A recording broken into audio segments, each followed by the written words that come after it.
For God so loved the world, come on, that He gave His only Son. Shalom saudaraku, apa kabar semuanya? Tetap baik-baik saja ya. Haleluya. Jangan putus asa. Kita percaya bahwa penyertaan Tuhan Yesus sempurna atas hidup kita. Amin. Haleluya.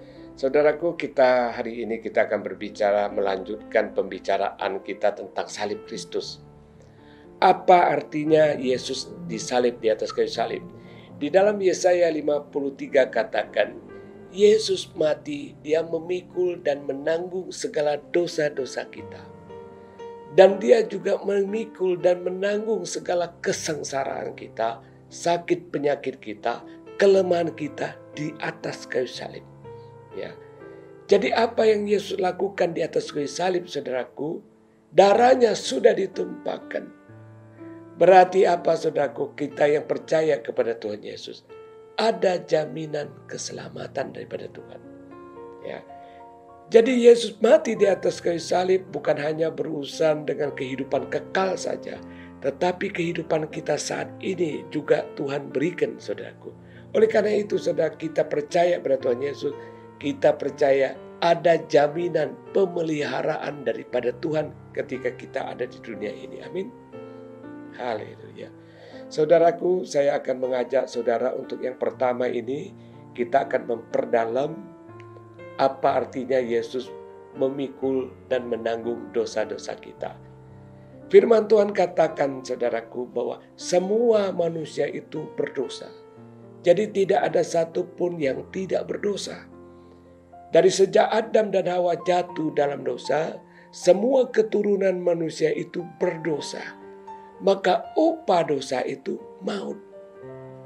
Terpisah dengan Allah. Tempatnya itu di neraka. Orang yang masuk neraka, dia akan mengalami penderitaan selama-lamanya. Api tidak pernah padam, ulat tidak akan pernah mati, saudaraku. Tetapi ketika orang percaya kepada Tuhan Yesus, Dia telah memikul dan menanggung dosa-dosanya, maka dia akan dipindahkan dari maut kepada kehidupan kekal di sorga. Hidup dekat sama Tuhan. Ya, penuh damai sejahtera, penuh sukacita. Ketika orang ada bersama Tuhan Yesus, maka dia akan mengalami kebahagiaan selama-lamanya. Sudah tidak ada air mata, sudah tidak ada penderitaan lagi. Sudah tidak ada pergumulan hidup lagi. Sudah tidak ada sakit penyakit lagi. Dia akan bahagia selama-lamanya bersama Tuhan. Amin. Nah, oleh karena itu, saudaraku, Yesus ini Dia telah memikul dan menanggung dosa-dosa kita. Kenapa Dia harus memikul dan menanggung dosa-dosa kita di atas kayu salib, saudaraku? Karena, saudaraku, di dalam dunia ini tidak ada satupun orang yang bisa menyelamatkan orang lain. Di dunia ini tidak ada cara orang bisa masuk surga, saudaraku. Kalau di dunia ini ada, maka Tuhan Yesus tidak akan mati di atas kayu salib. Karena tidak ada, saudaraku, maka Tuhan Yesus turun dari surga. Yang punya surga turun ke bumi. Dia memberikan nyawanya, darahnya untuk pengampunan dosa. Oleh karena itu, saudaraku, dosamu sebesar apa, seberat apapun, semerah apapun, akan ketika darah Tuhan Yesus itu menyucikanmu, maka semua dosa-dosamu akan diampuni. Walaupun semerah biji kermiji, dengan darah Tuhan Yesus itu akan putih seperti salju. Ya, walaupun semerah kain kesumba, darah Tuhan Yesus itu bisa membersihkan, maka dia akan seputih bulu domba. Ya, ini adalah satu jaminan daripada Tuhan. Semua dosanya diampuni. Amin. Ya. Jadi saudaraku, kita yang percaya kepada Tuhan Yesus, bahwa kita mendapatkan kemurahan daripada Tuhan luar biasa. Semua dosa kita diampuni. Dia lupakan. Dia tidak ungkit-ungkit lagi dosa-dosa kita. Dia ampuni. Sehingga kita menjadi orang-orang yang dibenarkan di hadapan Tuhan. Amin. Oleh karena itu Tuhan juga mengingatkan kepada kita. Karena kita ini sudah menerima kemurahan Tuhan yang begitu besar. Maka Tuhan juga mengingatkan kita. Kita juga harus mengampuni orang-orang yang bersalah dengan kita. Kita harus mengampuni sesama kita. Kalau kita tidak mengampuni sesama kita, maka Tuhan juga tidak akan mengampuni kita. Maka Tuhan mau kita memberikan pengampunan kepada orang yang bersalah kepada kita. Ya. Mungkin kau hari ini engkau mengatakan bahwa orang ini sangat menyakitkan saya. Tetapi saya mau ingatkan kepada saudara, dosa kita lebih banyak, kita lebih menyakitkan Tuhan, tetapi Tuhan tetap melepaskan pengampunan. Amin. Ya. Oleh karena itu kita harus lepaskan pengampunan supaya Tuhan tetap mengampuni kita. Suatu kali Petrus pernah bertanya kepada Yesus, berapa kali kami harus mengampuni? Apakah 7 kali? Tuhan Yesus berkata, bukan 7 kali, tetapi 70 kali 7. Jadi 490 kali. Pengampunan itu tidak terbatas. Kadang orang bersalah kepada kita 1 kali sudah putus hubungan. 2 kali, 3 kali sudah putus hubungan. Ya. Tapi Tuhan tidak mau kita seperti itu.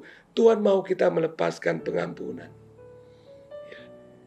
Mungkin orang menyakitimu, mungkin merugikan engkau. Tetapi kita harus ingat, kita mendapatkan kemurahan. Pengampunan Tuhan itu begitu besar atas hidup kita. Ya. Tuhan Yesus pernah memberikan contoh tentang pengampunan. Jadi perumpamaan tentang pengampunan. Jadi contoh kehidupan sehari-hari. Jadi ada orang berhutang kepada raja. Itu 10.000 talenta. Dia tidak sanggup bayar. Sehingga raja akan mengambil istri dan anak-anaknya untuk dijual. Tetapi dia mohon belas kasihan dari raja. Dia mohon belas kasihan dari raja. Sehingga raja mengampuni hutangnya, saudara. Ketika dia keluar dari tempat raja, saudara, dia bertemu sahabatnya. Sahabatnya hutang 100 dinar. Sahabatnya juga minta belas kasihan dari dia. Tetapi dia gak mau peduli. Dia tetap menuntut bayaran dari sahabatnya itu. Ketika raja mendengarkan apa yang dilakukannya seperti itu, maka raja marah besar. Maka dipanggillah. Maka orang ini seharusnya hutangnya sudah lunas. Tetapi raja ini minta dia kembali untuk membayar hutangnya, saudaraku. Ya. Jadi saudaraku, demikianlah kita. Ya. Kita ini sudah mendapatkan pengampunan Tuhan yang besar. Seharusnya kita juga melepaskan orang yang bersalah kepada kita. Orang bersalah kepada kita tidak seberapa, saudaraku. Ya, kita harus membangun seperti itu. Anda lihat orang ini ketika dia mendapatkan pengampunan yang begitu besar dari raja, tapi dia tidak bisa melepaskan pengampunan kepada sahabatnya. Saudaraku, ketika raja memberikan pengampunan itu 10.000 talenta. Ya, 1 talenta itu 20 tahun kerja. Kalau UMR-nya saudaraku 2 juta. Itu sekitar 4,8 triliun. Ya. Sedangkan sahabatnya berutang kepada dia 100 dinar. 1 hari kerja upahnya 1 dinar. Kalau UMR-nya 2 juta, saudara, kurang lebih 10 juta saja. Jadi Anda lihat orang ini tidak fair. Ya, dia tidak adil, tidak cengli, saudaraku. Dia sudah mendapatkan pengampunan yang sangat besar. Ya. Dia mendapatkan pengampunan 4,8 triliun. Sahabatnya hanya hutang 10 juta. Masa dia tidak bisa ampuni? Ya. Orang ini tidak fair. Maka oleh karena itu Tuhan mengingatkan kita sebagai orang percaya. Pengampunan Tuhan itu begitu besar kepada kita. Kita juga harus melepaskan pengampunan kepada orang-orang yang bersalah kepada kita. Itu baru orang fair, itu baru orang yang adil, saudaraku. Amin. Kalau kita tidak mengampuni, Tuhan juga tidak mengampuni kita. Ya. Kita punya satu kewajiban untuk melepaskan pengampunan. Mungkin hari ini engkau menyimpan kekecewaan, kebencian, dendam, akar kepahitan. Engkau tidak bisa melepaskan pengampunan. Tetapi hari ini engkau dengar apa yang tidak ada satu kebetulan engkau mendengarkan firman ini. Engkau harus melepaskan pengampunan. Mungkin selama ini ketika engkau menyimpan kebencian itu, dendam, akar kepahitan, semua membuat hidupmu lebih tertekan. Mungkin engkau tidak bahagia. Bisa jadi engkau tidak bahagia. Bisa jadi sakit-sakitan. Bisa jadi berkat itu terhalang. Oleh karena itu saya akan mengajak saudara untuk minta pengampunan kepada Tuhan. Saya akan doakan saudara. Pada saat ini engkau minta ampun. Engkau katakan kepada Tuhan Yesus. Mungkin selama ini engkau mau melepaskan pengampunan tidak bisa. Tapi saat ini engkau minta. Engkau katakan kepada Tuhan Yesus. Engkau sebut nama orang yang kau benci, yang kau dendam. Jangan keras kepala saudaraku. Jangan keras kepala. Lepaskan sehingga engkau akan mengalami kelegaan daripada Tuhan. Engkau akan lebih bahagia hidupmu saudaraku. Katakan kepada Tuhan Yesus. Saya akan dukung doa untuk saudara. Bapakku yang mulia, engkau lihat. Mungkin selama ini dia mau melepaskan pengampunan, tidak bisa melepaskan. Hamba mohon belas kasihan-Mu Tuhan. Bebaskan dia dari setiap kebencian, dendam, akar kepahitan. Dalam nama Tuhan Yesus, aku patahkan setiap roh yang mencoba mengikatnya, membuat dia dendam, benci, kecewa, sakit hati, akar kepahitan. Aku ikat, aku cabut dalam nama Tuhan Yesus. Terlepas. Pada saat itu Tuhan bebaskan. Berikan dia damai sejahtera, sukacita, ketenangan, kekuatan, kesehatan. Terima kasih Roh Kudus. Terima kasih. Terima kasih. Haleluya. Ada kelegaan saudaraku? Ya, pasti ya. Haleluya. Ya. Saudara, kita akan melanjutkan hal yang kedua. Hal kedua, Yesus mati, dia memikul dan menanggung segala sakit penyakit kita, kesengsaraan kita, kelemahan kita. Kenapa Yesus harus melakukan itu, saudaraku? Ya. Bukankah kita hidup di dalam dunia ini, kita bisa mengatasi masalah? Bukankah di dalam dunia ini, sakit penyakit ada dokter, ada obat? Tetapi hari ini Tuhan mengingatkan kita, saudaraku, tidak semua masalah itu bisa diatasi oleh manusia. Tidak semua penyakit itu bisa disembuhkan dokter, bisa disembuhkan oleh obat, saudaraku. Oleh karena itu kita membutuhkan tangan Tuhan yang ajaib. Oleh karena itu salib Kristus itu dia telah menyediakan. Maka setiap kita yang percaya, maka kita akan menerima mukjizat daripada Tuhan. Amin. Jadi mukjizat ini juga membutuhkan iman. Keselamatan kita juga membutuhkan iman. Keyakinan kita. Kita percaya. Ya. Tuhan tidak minta iman sebesar apa. Bahkan Tuhan katakan iman sebesar biji sesawi bisa memindahkan gunung. Biji sesawi itu kecil, seperti pasir besarnya. Ya, tapi kalau dia bertumbuh, tumbuhan ini bertumbuh, dia akan seperti pohon. Burung-burung akan bersarang di atasnya. Binatang-binatang akan berteduh di bawahnya. Sepertinya bahwa iman itu kecil, sederhana, tetapi saudaraku, kuasanya sangat besar. Maka kita seorang percaya apapun masalah kita, sekalipun itu mustahil. Penyakit apapun, sekalipun itu mustahil. Ada tersedia mukjizat bagi orang yang percaya. Yang tidak mungkin menjadi mungkin. Amin. Ini harus kita percaya.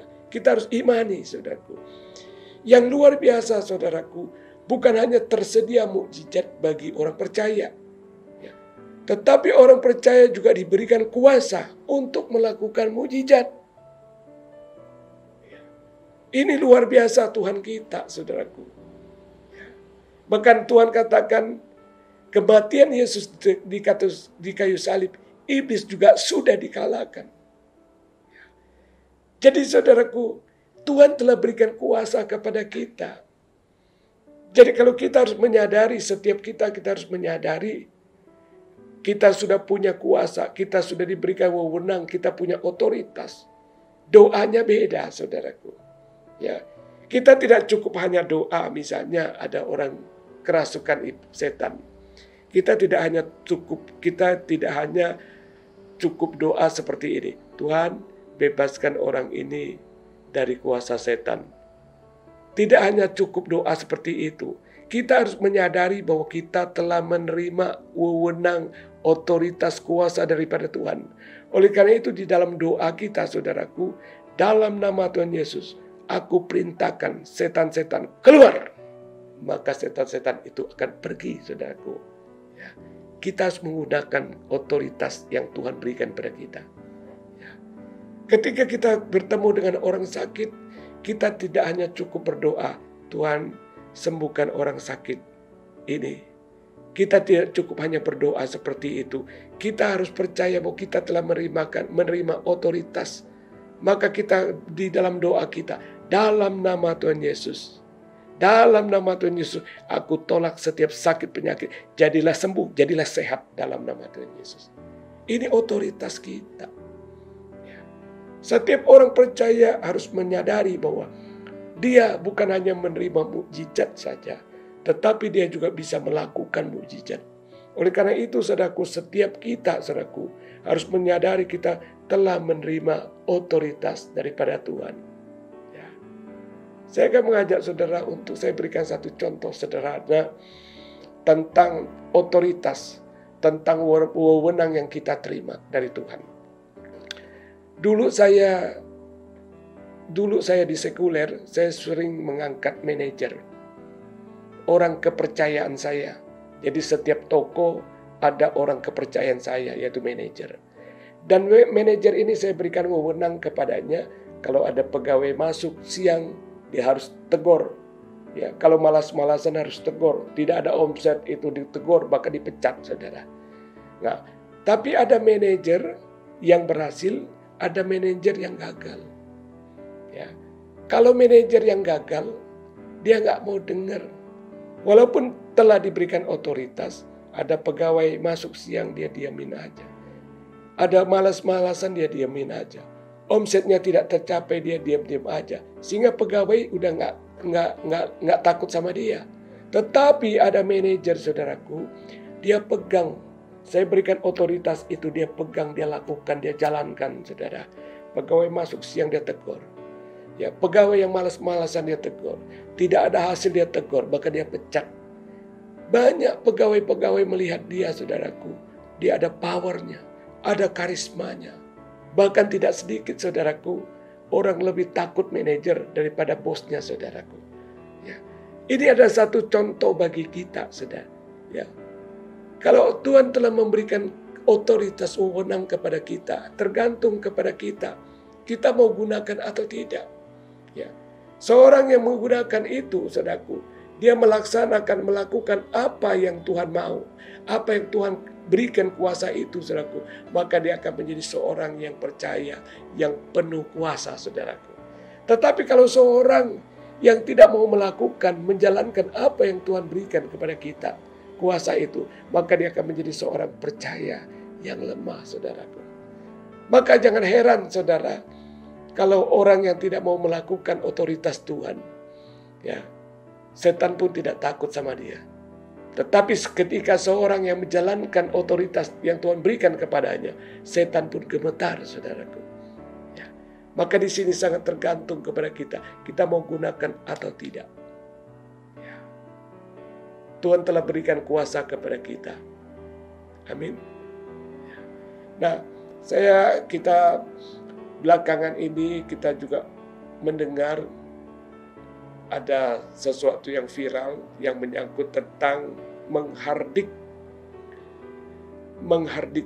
virus corona, juga menghardik resesi ekonomi. Ada orang bertanya kepada saya, Pak Pendeta, kalau menyangkut sakit penyakit dia sudah sering mendengar bahwa Yesus menyembuhkan. Tetapi menyangkut resesi ekonomi, tunjukkan ayat kepada saya. Ketika dia bertanya kepada saya seperti itu, saya katakan kepadanya, ya, saudara tidak bisa membatasi kuasa Tuhan bekerja hanya urusan sakit penyakit. Ya. Karena Tuhan kita, langit dan bumi dan segala isinya itu milik Dia, kepunyaan Dia. Masa Dia tidak punya hak untuk mengurusi apa yang Dia punya? Jadi kita tidak bisa membatasi kuasa Tuhan hanya bekerja untuk urusan sakit penyakit saja. Ya. Jadi kuasa Tuhan bekerja di semua bidang. Bisa jadi di dalam rumah tangga kah, sakit penyakit kah, atau di dalam ekonomi kah, di dalam karir kah, atau bisnis kah. Tuhan punya kuasa untuk itu. Ya. Jangankan menghardik virus corona. Jangankan menghardik resesi ekonomi. Bahkan Tuhan Yesus juga memberikan perintah kepada murid-muridnya untuk membangkitkan orang mati.